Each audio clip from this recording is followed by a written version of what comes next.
I am Stuart Santos. So I think I know almost everybody, but there's always some new faces.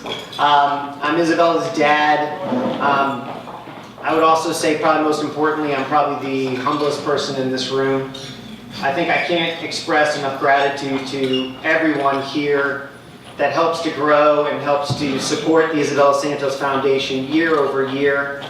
And really the generosity of all of your time and your efforts, and this goes to not only the people who are sponsors, but the people on our board, our volunteers, our friends, the foundations, the hospitals, the doctors, and you'll hear from a couple of them this evening. We're very excited to welcome out two new physicians to speak this evening that we hadn't had come out previous. And I think that, as I hope you feel when you leave this evening, is just a really sensitive touch around where our money and our funding is going and the difference that your time is making. And that connection is so important to us. Hello, my name is Maitland Danner. I'm the development director for the Isabella Santos Foundation. I've been part of this organization for about almost 4 years, about 3.5 years, and it has truly changed my life. This is Andrea Isaac. You'll hear from her in just a few moments.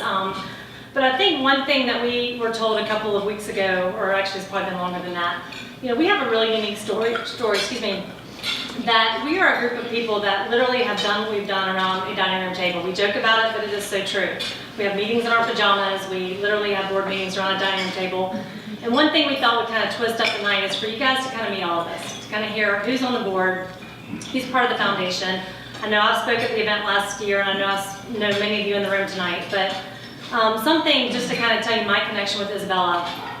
I did not know Isabella, and I feel like I do. I've shared her story thousands of times. I've got as many pictures of her on my computer as I do my own kids. So I feel like I've known this little girl my entire life, and I remember the exact parking spot that I was sitting in the exact shopping center when our videographer at the time sent us the video that you just saw. It was the final clip, and I remember hitting play, and maybe he had sent us a couple of different versions of it, and I literally sat in my car and just boo-hoo, just tears streaming down my eyes, but at the same time, I had the biggest smile on my face, because even though I didn't know her, when you don't know someone, whether it's someone from another life, or someone like a distant relative, or someone that you never met, you kind of have this vision of what, or even like a book in a character in a book, you kind of envision what they're like. That's exactly how I pictured her to be, and I think that's why it touched me so much. So I did know Isabella. She actually was a playmate of my oldest son, and when Isabella passed away, I probably stalked the family, and I went over to Eric and Stuart's, what can I do, what can I do, I want to volunteer, I want to do whatever I can. And so finally they said, you need to come on board, you need to help us. So I have not looked back since. It's been 3.5 years, and it's been the most rewarding thing that I've ever done. My name is Rachel Hood. I'm the marketing director and have been with ISA for a little over 6 years and knew Isabella very well. Maitland stole my introductory line of the dining room table marketing. That's basically what we're up to, a bunch of passionate friends sitting around a dining room table creating really fun ideas. So this year's idea that we've come up with, last year, Cancer Mess with the Wrong Kid. That was a concept that we came up with, and it literally took a life of its own. So this year we thought we would move to Cancer Mess with the Wrong City. We're going to challenge the city of Charlotte and fight pediatric cancer. So moving forward, this logo with the Charlotte skyline and the little running Isabella and her friends will be online, will be on all of our race materials going forward, and all of our race literature. For those who don't know, I'm the Wilcox of the Woody and Wilcox radio show on 106.5, and you may think that that's the only reason why I have a tie to the foundation, because they want free advertising. That's part of it. But my daughter, Sydney, went to kindergarten with Isabella, and so I've known the Santoses for a long time. I always cry whenever I talk about this for some reason. I think that's maybe partly why they want me here too. So I, tried to help out however I could at the beginning. And then as time wore on, we decided that I should be official, I guess, on the board. My role here is to try and, I think as Maitland mentioned, for a long time, the foundation was very sort of Valentine-centric, South Charlotte. I want to help make connections throughout the community, and obviously with the show on the radio, we can help do that. Some of the things that happened last year are thanks to some of the folks in this room, making connections with folks like Tito's. Joseph from Tito's is back there. Last year, he came and said, if you guys raise 10 grand, Tito's will match 10 grand. Raise it however you want. And we raised 10 grand, and he said, here's 10 grand. And the foundation got 20 grand in like a month. Ginsburg, and I am the race director. I will tell you that I wish that I was in charge of the 0K. That's probably under my speed also. So I have been in charge of the race for 3 years. I have been fortunate enough to be part of the foundation since day one. So this is my 9th year of being involved in anything that was related. I worked with Stuart, I knew Isabella, Aaron and I are friends. It has been an amazing run that has changed my life. We're not only running for Isabella, but for all the children fighting cancer right now. We'll run for the 43 kids who will receive a cancer diagnosis today. We'll run to support our Charlotte community, as you'll see tonight.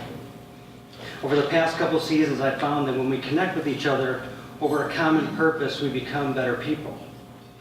We become motivated to fight for our cause and draw inspiration from one another to achieve our goals. And truthfully, the distance doesn't seem as daunting when you are running for a little girl whose dreams were cut short.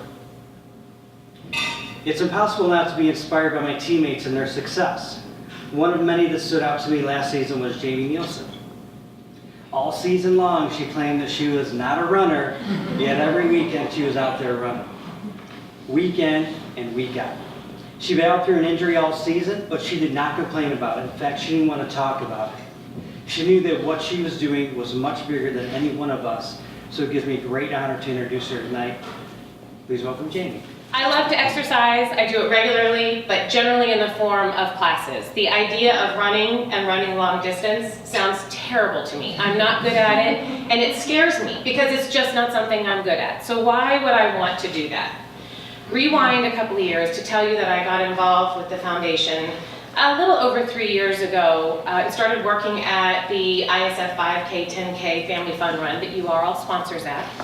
And I work the event, and I work with Molly Grantham in her booth. So my children, my husband, run the 5K, but I do not because I'm working. And I have been just fine with that. And then a couple of years ago, I joined the marketing committee. And I have enjoyed that. And I felt like I had been doing something and I was giving back and I was participating.